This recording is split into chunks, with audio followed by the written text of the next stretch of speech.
ఈ వీడియో మొదటి నుండి చివరి వరకు చూడండి. వీడియోను స్కిప్ట్ కొట్టకండి. స్కిప్ట్ కొట్టినట్టయితే వీడియోలో BC creamy layer, non creamy layer విషయాలు మీకు అర్థం కావు. మీకోసం ఈ వీడియోనైతే నేను ఒకటి డిజైన్ చేశాను, చూడండి. మెయిన్గా టీజీపీఎస్సీ వాళ్ళు ఈ మధ్యకాలంలో మనకు టీజీపీఎస్సీలో పర్సనల్ డేటాను ఎడిట్ చేసుకునే అవకాశం ఫిబ్రవరి 25వ తారీఖు వరకు ఇచ్చినారు. చాలామంది మిత్రులు మన వీడియోల కింద కామెంట్ చేసే కొన్ని క్వశ్చన్స్కి ఇక్కడ క్లారిఫై చెప్పుకుంటూ ఈ యొక్క వీడియోలో BC creamy layer and non creamy layer ఎవరికి ఇస్తారు, నాన్ క్రిమీ లేయర్ కిందికి ఏ వర్గాలు వస్తారు, ఏ కేటగిరీ వాళ్ళు వస్తారు, క్రిమీ లేయర్కి ఏ కేటగిరీ వాళ్ళు వస్తారు అనేది వివరించి చెప్తా. మెయిన్గా మీరు వీడియో చూడాలంటే లైక్ కొట్టండి.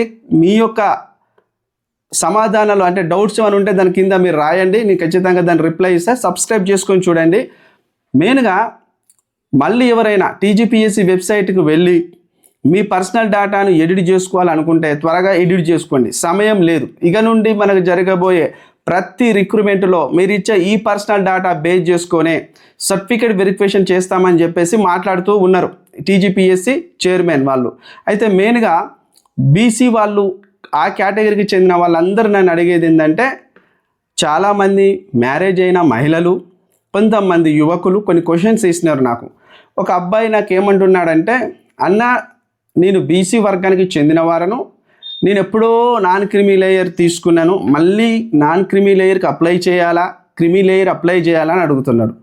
మీరు ఉదాహరణకు మీరు బీసీ క్యాస్ట్లో కనుక బీసీఏనో బీసీబీనో ఒకవేళ బీసీడీనో ఈ వర్గాలకు చెందిన వారైతే మీరు గుర్తుపెట్టుకోవాల్సిన ఒక విషయం, మీరు ఏ వర్గం కిందికి వస్తారంటే క్రిమీ లేయర్ కిందికి వస్తారా, నాన్ క్రిమీ లేయర్ కిందికి వస్తారా అనే విషయాన్ని ఇక్కడ వివరించబోతున్నా. ఇంకోటి, ఒక అమ్మాయి నాతో ఏం చెప్పిందంటే, తను మ్యారేజ్ చేసుకుంది, వాళ్ళ హస్బెండ్ వాళ్ళ ఊరికి వెళ్ళిపోయింది. ఆమె సర్టిఫికెట్స్ అన్నీ కూడా వాళ్ళ ఫాదర్ పేరు మీద ఉంటాయి. ఆమె ఏమంటుందంటే, నేను creamy layer, non creamy layer తీసుకోవాలంటే మా హస్బెండ్ వాళ్ళకి వెళ్ళి తీసుకోవాలా, మా ఫాదర్కి వెళ్ళి తీసుకోవాలని ఆమె అడుగుతుంది.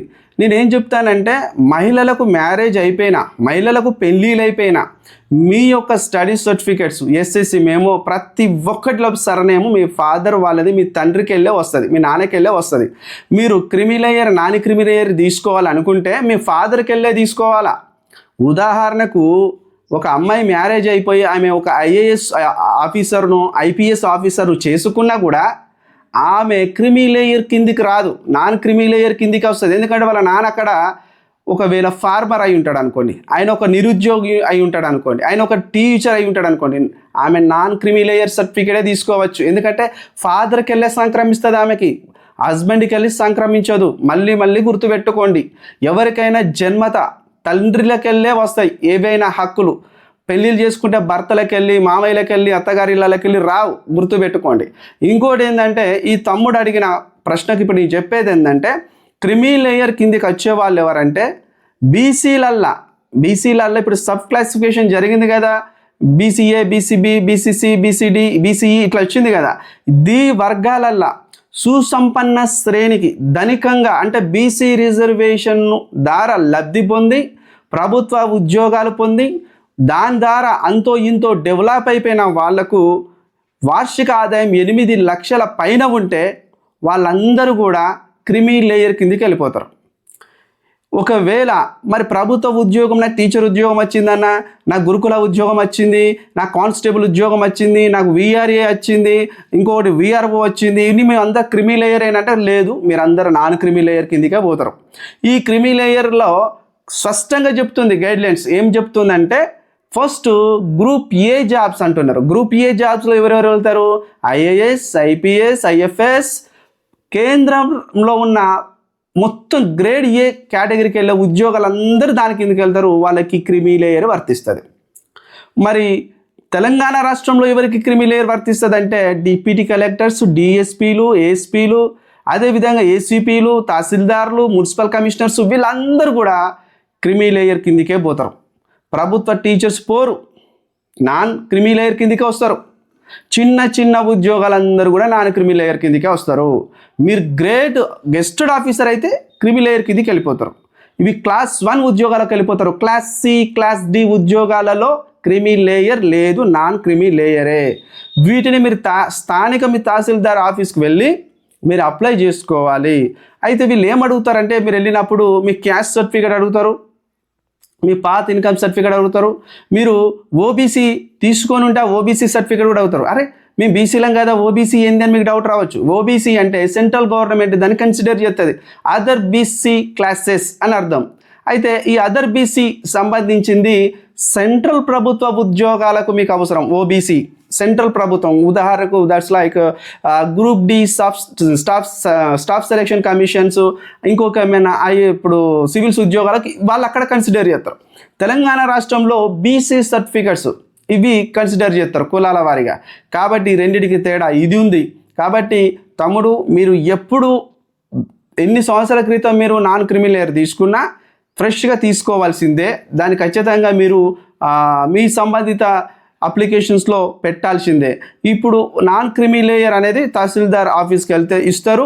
మీకు దీని ప్రొఫార్మర్ కావాలన్నా కూడా టీజీపీఎస్సీ వెబ్సైట్లో సర్టిఫికెట్స్ డౌన్లోడ్లో ఉంటుంది, అదైనా తీసుకొని దాన్ని మొత్తం రింపేసుకోండి. ఇంకొకటి స్మాల్ డౌట్ ఏంటంటే, ఒక బ్రదర్ అంటున్నాడు స్టడీస్ సర్టిఫికెట్స్లో నాకు 1వ తరగతి లేదు, 2వ తరగతి లేదని బాధపడుతున్నాడు. 1, 2 తరగతి లేకుండా మీరు బాధపడకండి.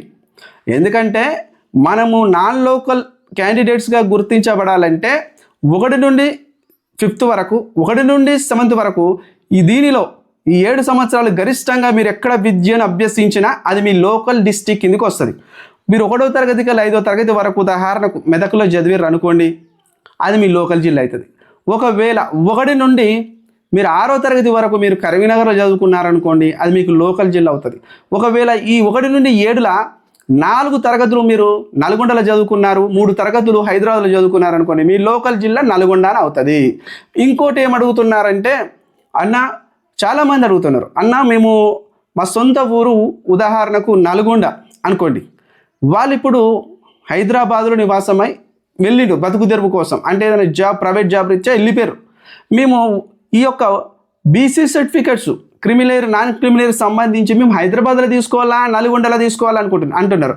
మీరు మీ బర్త్ ప్లేస్ ఎక్కడైతే ఉందో, అంటే నల్గొండ మీ బర్త్ ప్లేస్ కదా, ఆడికెళ్ళి అక్కడ తహసీల్దార్ ఆఫీసులనే తీసుకోవాలి. ఎంఆర్ఓ ఆఫీస్లో ఎక్కడ పడితే అక్కడ ఇయ్యరు. ఇవి మీ స్థానికమైన మీరు పుట్టిన జిల్లాలోనే ఇస్తారు, మీ పుట్టిన మండలంలోనే ఇస్తారు, గుర్తుపెట్టుకోండి. ఎందుకు అడుగుతున్నా అంటే చాలామందికి ఇన్ఫర్మేషన్ తెలుసు, కొంతమందికి డౌట్స్ వస్తున్నాయి, వాళ్ళ కోసం నేను చెప్తున్నా. ఇంకోటి, చాలామంది మహిళలు ఒక క్వశ్చన్ అయితే ఊరికి ఇదే అడుగుతున్నారు చాలాసార్లు. ఏం అడుగుతున్నారంటే, వాళ్ళ ఆధార్ కార్డు ఉంటుంది, వాళ్ళకి ఫస్ట్ ఆధార్ కార్డు వాళ్ళ నాన్న పేరు మీద సర్నేమ్తో ఉంటుంది. మ్యారేజ్ అయిపోయాక కొంతమంది వాళ్ళ అత్తగారి పేరు మీద, అంటే వాళ్ళ హస్బెండ్ సర్నేమ్తో తీసుకుంటున్నారు. అయితే ఇదేమైనా ఎఫెక్ట్ అవుతుంది ఆ ఉద్యోగాలకు అంటున్నారు. కొన్నిటిలల్లో సెన్సిటివ్ విషయమే ఇది. కొన్ని సర్టిఫికేట్ వెరిఫికేషన్లల్లో చాలామంది మహిళలకు నేను చెప్పేది ఒకటే, ఇప్పుడు ఎవరైనా మ్యారేజ్ చేసుకోవాలనుకుంటున్న వాళ్ళు, మ్యారేజ్ చేసుకున్న వాళ్ళకు చెప్పేది ఒకటే, మీరు first of all me Aadhaar card change చేయకండి. అసలు చేంజ్ చేయకండి, దాన్ని అట్లనే పెట్టేసుకోండి, దాన్ని ముట్టుకోకండి. ఒకవేళ ఆధార్ కార్డు మీరు చేంజ్ చేసుకోవాలి అంటే మీ రెసిడెన్సీ అడ్రస్ అనేది ఉంటుందండి. ఉదాహరణకు ఒక అమ్మాయి సొంత ఊరు కరీంనగర్ అనుకోండి, వాళ్ళ అత్తగారు ఊరు వరంగల్ అనుకోండి, మీ రెసిడెన్సీ అడ్రస్ అత్తగారు ఊరు అయినప్పుడు అత్తగారు ఊరు వరంగల్నే రెసిడెన్సీ అడ్రస్ పెట్టుకోండి. కానీ సర్నేము మీ తండ్రిదే ఉంచండి, మీ నాన్నదే సర్నేమ్ ఉంచండి. అదేవిధంగా మీ డేట్ ఆఫ్ బర్త్ ఇవన్నీ కూడా మీ తండ్రి రాసిన రికార్డ్స్ ప్రకారమే ఉంటాయి, మీ నాన్న రాసినాయి. కానీ ఇక్కడున్న అడ్రస్ కేర్ ఆఫ్ అడ్రస్ ఒకటి చేంజ్ చేసుకోండి. కొంతమంది అత్తగారింటికి వెళ్ళి పెళ్లి చేసుకోగానే వాళ్ళ హస్బెండ్ సర్నేమ్తో టకీనా పేరు ఎక్కించుకుంటారు. ఎక్కించుకుంటే ఏమవుతుందంటే, మీ ఎస్ఎస్సి సర్టిఫికేట్లో మీ నాన్న సర్నేమ్ ఉంటుంది, ఆధార్ కార్డులో మీ ఆయన వాళ్ళ సర్నేమ్ ఉంటుంది. అంటే ఎస్ఎస్సిలేమో మీ తండ్రి గారింటి పేరు, మరి ఆధార్ కార్డులేమో మీ హస్బెండ్ మీ భర్త గారింటి పేరు ఉండడం వలన సర్టిఫికేట్ వెరిఫికేషన్లో కొంతమందికి ఇబ్బందులైన ఏమన్నది డిఎస్సిలో.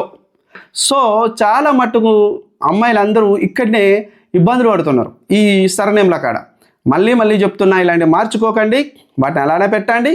మీరు మీ కేర్ ఆఫ్ అడ్రస్ మార్చుకోండి. అలానే ఇంకొక తమ్ముడు ఇంకోటి అడిగాడు, అన్న నా ఫస్ట్ క్లాస్ సర్టిఫికేట్ లేదు, రెండో కల్లి 10వ తరగతి వరకు సర్టిఫికేట్స్ ఉన్నాయి, ఫస్ట్ క్లాస్ సర్టిఫికేట్ ప్రాబ్లం ఏమైనా అవుతుంది అంటే, ఏం కాదు.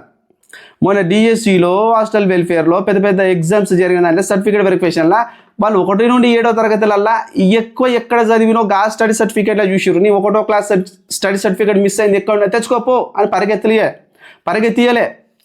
మీకు ఒకవేళ అలాంటి సర్టిఫికేట్ కావాలి నాకు ఖచ్చితంగా అవసరం అనుకుంటే ఇదే టీజీపీఎస్సీ వెబ్సైట్లో ఇక్కడ సర్టిఫికేట్స్ డౌన్లోడ్లో మీకు స్టడీ బోనఫైడ్ ఉంటుంది.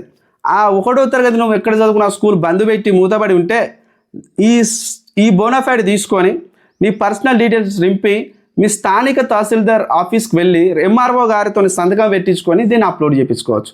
నాకు అంత టైం లేదు, నేను పోలేను, అక్కడికి పోతే ఏం జరుగుతుందో నాకు తెలియదు, ఎట్లా పోవాలో కూడా తెలియదు అనుకున్నప్పుడు నీ 2వ తరగతి సర్టిఫికేట్నే మళ్ళీ 1వ తరగతిలో కూడా అప్లోడ్ చేయి, ఏం కాదు. ఎందుకంటే నేను కూడా అట్లనే చేసిన కాబట్టి ఏం పెద్ద ప్రాబ్లం ఏమి ఉండదు. దాని గురించి మీరు ఏం భయపడకండి. క్రిమీ లేయర్ అంటే బీసీలలో సంపన్న శ్రేణి వర్గాలకు సంబంధించింది. క్రిమీ లేయర్ అంటే బీసీల యొక్క రిజర్వేషన్ వాడుకొని అభివృద్ధి చెంది బాగుపడిన వాళ్లకు క్రిమీ లేయర్. బీసీలలో ఉన్న రిజర్వేషన్ ఇంకా పొందకుండా ఇంకా అట్టడుగు స్థానాన ఉన్న వాళ్లకు నాన్ క్రిమీ లేయర్ వస్తుంది, బీసీ నాన్ క్రిమీ లేయర్ వస్తుంది. ఈ నాన్ క్రిమీ లేయర్ కిందికి రైతులు వస్తారు, టీచర్స్ వస్తారు, చిన్న చితక ఉద్యోగాలు అందరూ వస్తారు.